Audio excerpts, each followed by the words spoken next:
ఈ మధ్య అందరూ కోవిడ్-19 వ్యాక్సిన్ అయిన కోవిషీల్డ్ గురించి మాట్లాడుకుంటున్నారు. కోవిడ్ వెళ్లిపోయి చాలా రోజులవుతున్నా మళ్ళీ ఇప్పుడు దీని టాపిక్ ఎందుకొచ్చిందంటే, ఈ కోవిషీల్డ్ వ్యాక్సిన్ ను కనిపెట్టిన ఆస్ట్రాజెనెకా అనే కంపెనీపై బ్రిటన్ కోర్టులో కేసును ఫైల్ చేశారు. అసలు డీటెయిల్స్ ఏంటో ఇప్పుడు తెలుసుకుందాం. కోవిషీల్డ్ వ్యాక్సిన్ ని డెవలప్ చేసింది బ్రిటన్ కు చెందిన ఆస్ట్రాజెనెకా అనే కంపెనీ. ఈ వ్యాక్సిన్ ని మ్యానుఫ్యాక్చర్ చేసింది మాత్రం మన ఇండియాలోని సిరమ్ ఇన్స్టిట్యూట్ వాళ్ళు. ఈ వ్యాక్సిన్ ని వరల్డ్ వైడ్ గా కొన్ని కోట్ల మంది వేసుకోవడం జరిగింది. మన ఇండియాలో కూడా ఈ కోవిషీల్డ్ వ్యాక్సిన్ ని కొన్ని కోట్ల మందే వేసుకున్నారు. ప్రాబ్లం ఎక్కడొచ్చిందంటే, వ్యాక్సినేషన్ వేసేటప్పుడు స్టార్టింగ్ లో ఈ వ్యాక్సిన్ వేసుకున్న వాళ్ళలో జాయింట్ పెయిన్స్, తలనొప్పి, జ్వరం లాంటి చిన్న చిన్న సైడ్ ఎఫెక్ట్స్ మాత్రమే వస్తాయని చెప్పారు. కానీ బ్రిటన్ లో ఒక వ్యక్తి ఈ వ్యాక్సిన్ వేసుకున్న తర్వాత మరణించడం జరిగింది. అతనికి బ్రెయిన్ లో రక్తం గడ్డగట్టడంతో చనిపోయాడు. డాక్టర్లు కూడా వ్యాక్సిన్ వల్లే చనిపోయాడని తేల్చి చెప్పారు. ఇలా బ్రిటన్ లో వ్యాక్సిన్ వేసుకున్న తర్వాత మరణించిన వారికి సంబంధించిన ఫ్యామిలీ మెంబర్స్ సుమారుగా 50 మంది కలిసి కోర్టులో కేసు ఫైల్ చేశారు. కోవిషీల్డ్ వ్యాక్సిన్ వల్లే తమ వారందరూ చనిపోయారని,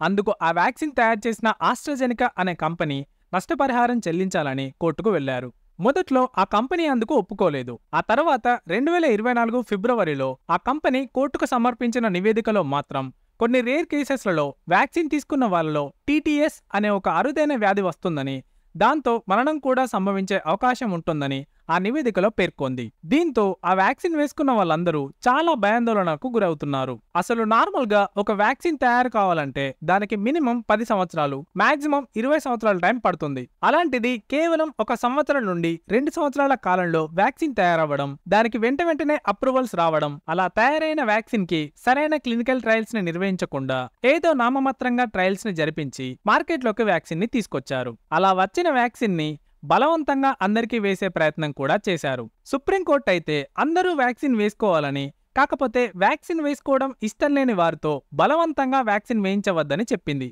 కానీ మన ప్రభుత్వాలు మాత్రం వ్యాక్సిన్ వేసుకోని వారిని ration cut, power cut, water cut, జాబ్లు కట్ అని బలవంతంగా భయపెట్టి మరీ వ్యాక్సిన్ వేయించారు. మొదట్లో వ్యాక్సిన్ వేసుకున్నప్పుడు చిన్న చిన్న సైడ్ ఎఫెక్ట్స్ మాత్రమే వస్తాయని, కోవిడ్ వ్యాక్సిన్ అందరికీ సురక్షితమే అని చెప్పారు. కానీ కొందరిలో ఈ వ్యాక్సిన్ ప్రాణాంతకం కావడంతో మళ్ళీ ఎటువంటి హెల్త్ ప్రాబ్లమ్స్ లేని వాళ్ళు మాత్రమే వ్యాక్సిన్ వేసుకోవాలని చెప్పారు. కరోనా రాకముందు, కరోనా వచ్చిన తర్వాత అనే విధంగా ఇప్పుడు హెల్త్ ప్రాబ్లమ్స్ ఉన్నాయి. అప్పట్లో హార్ట్ అటాక్ అనేది ఛాతీలో నొప్పితో మొదలై దశల వారీగా వచ్చి ఆ తర్వాత సీరియస్ గా మారేది. కానీ కరోనా ఎఫెక్టో లేదా వ్యాక్సిన్ ఎఫెక్టో కానీ ఇప్పుడు హార్ట్ అటాక్ వచ్చిన వాళ్ళు ఒక్కసారిగా కుప్పకూలి మరణిస్తున్నారు. నార్మల్ గా ఉన్న వాళ్ళే రన్నింగ్ చేస్తూ, సరదాగా డాన్స్ చేస్తూ సడన్ గా హార్ట్ అటాక్ తో మరణిస్తున్నారు. అసలు హార్ట్ ప్రాబ్లమ్స్ లేని వాళ్ళు కూడా సడన్ గా హార్ట్ అటాక్ తో చనిపోతున్నారు. వ్యాక్సిన్ వేసుకున్న చాలా మందిలో ఒళ్ళు నొప్పులు రావడం, జ్వరం వచ్చి తగ్గక చాలా రోజుల పాటు ఉండడం వంటి హెల్త్ ప్రాబ్లమ్స్ ఇప్పటికీ చాలా మంది ఫేస్ చేస్తున్నారు.